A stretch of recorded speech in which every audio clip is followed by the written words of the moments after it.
Halo, selamat datang lagi. Di pembahasan kita kali ini, kita mau ngomongin sesuatu yang luar biasa banget. Gimana caranya sebuah keyakinan tentang siapa kita bisa jadi motor penggerak sebuah komunitas selama berabad-abad. Kita akan lihat gimana identitas itu bukan cuma membentuk, tapi benar-benar menentukan tindakan kita. Oke, kita mulai dari pertanyaan yang paling mendasar, ya. Coba deh, pernah nggak kepikiran, apa sih yang sebenarnya bikin sebuah komunitas itu punya tujuan? Apa yang bikin mereka semua kompak bergerak ke satu arah? Ini pertanyaan universal banget tentang gimana kita semua mencari makna. Nah, ternyata nih jawabannya itu dimulai dari fondasi yang paling dasar. Kuncinya simpel. Sebelum sebuah komunitas bisa berbuat sesuatu, mereka harus paham dulu siapa diri mereka. Inilah langkah pertamanya, membangun identitas pilihan. Dan fondasi identitas ini, ini tertanam kuat banget di dalam teks ini. Dengerin deh. Kata-kata ini bukan sekedar kata-kata indah loh, tapi ini sebuah deklarasi. Sebuah pernyataan yang mendefinisikan siapa komunitas ini dan ngasih mereka kerangka buat melihat posisi mereka di dunia. Yuk, kita coba bedah satu persatu ya. Yang keren dari sini tuh gimana setiap frasa ini ngebangun satu gambaran utuh. Bangsa terpilih, artinya mereka punya tujuan yang unik. Imamat Rajani itu soal peran sebagai jembatan. Bangsa kudus artinya mereka dipisahkan buat sebuah misi khusus. Dan umat kepunyaan itu nunjukin kalau mereka sangat berharga untuk sebuah fungsi yang jelas. Oke, jadi identitasnya udah jelas kan?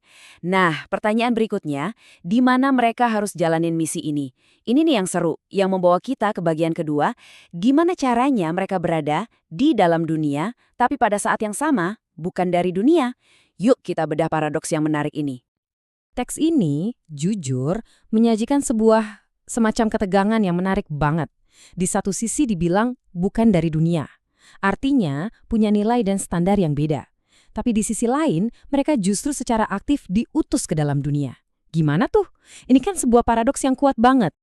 Nah, di sini kita bisa lihat perbandingannya dengan jelas. Jadi, di dalam dunia itu artinya ya harus aktif, harus terlibat, hidup di tengah-tengah masyarakat. Tapi bukan dari dunia itu, artinya semua yang dilakuin itu harus dipandu sama seperangkat nilai yang berbeda. Sebuah panggilan yang lebih tinggi. Ini tantangannya, berpartisipasi penuh tapi tanpa kehilangan jati diri. Jadi, kita udah tahu siapa mereka, di mana mereka berada. Sekarang pertanyaan puncaknya, apa yang harus mereka lakukan? Nah, disinilah kita masuk ke perintah spesifiknya yang dikenal sebagai amanat agung, sebuah panggilan untuk bertindak. Dan inilah perintahnya, inti dari semuanya.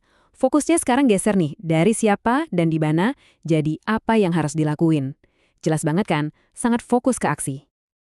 Oke, sekarang gimana caranya perintah yang kedengarannya agung banget ini bisa diterjemahin ke dunia nyata? Gimana sebuah panggilan yang tinggi ini bisa jadi pelayanan dalam aksi yang benar-benar punya dampak? Kuncinya ada di satu kata ini, pelayanan. Anggap aja pelayanan ini jembatan antara keyakinan dan tindakan. Jadi ini bukan sekedar kegiatan biasa ya, tapi pekerjaan aktif yang lahir dari kesadaran akan identitas dan misi dengan tujuan akhir untuk melayani orang lain dan menciptakan perubahan. Yang asyik di sini adalah gimana perintah besar tadi dipecah jadi proses yang lebih gampang diikuti. Pertama, pergi. Artinya harus proaktif, jangan cuma nunggu. Kedua, menjadikan murid. Ini soal berbagi nilai. Ketiga, membaptis. Ini soal membangun komunitasnya. Dan terakhir, keempat, mengajar. Membina pertumbuhannya. Ini jadi semacam siklus yang jalan terus. Kita udah hampir sampai di ujungnya nih. Setelah ngobrolin identitas, lokasi, dan misi, sekarang kita sampai ke pertanyaan paling penting. Buat apa sih ini semua? Yuk kita buka mengapanya. Tujuan utamanya yaitu perubahan. Coba deh lihat perbandingan di sini, dampaknya kelihatan banget kan? Di satu sisi, hidup tanpa misi itu rasanya kosong, kurang arah, fokusnya ke diri sendiri. Tapi di sisi lain, hidup dalam pelayanan itu ngasih arah, fokusnya ke orang lain, dan bikin kita merasa jadi bagian dari sesuatu yang lebih besar. Nah, transformasi inilah yang jadi tujuannya. Jadi, kesimpulan utamanya, poin paling penting yang bisa kita ambil dari semua ini sebenarnya sederhana tapi dalam banget. Semuanya itu berawal dari identitas. Kalau identitasnya kuat, misinya pasti jelas. Dan misi yang dijalankan dengan baik pasti akan membawa perubahan, baik buat diri sendiri maupun buat lingkungan sekitar. Nah, sebagai penutup, coba deh kita renungkan pertanyaan ini. Dengan cara pandang yang baru aja kita bahas, Coba deh lihat sekeliling kamu. Aksi-aksi apa sih di sekitar kamu, entah itu dari kelompok atau perorangan, yang kelihatan banget lahir dari sebuah misi yang kuat?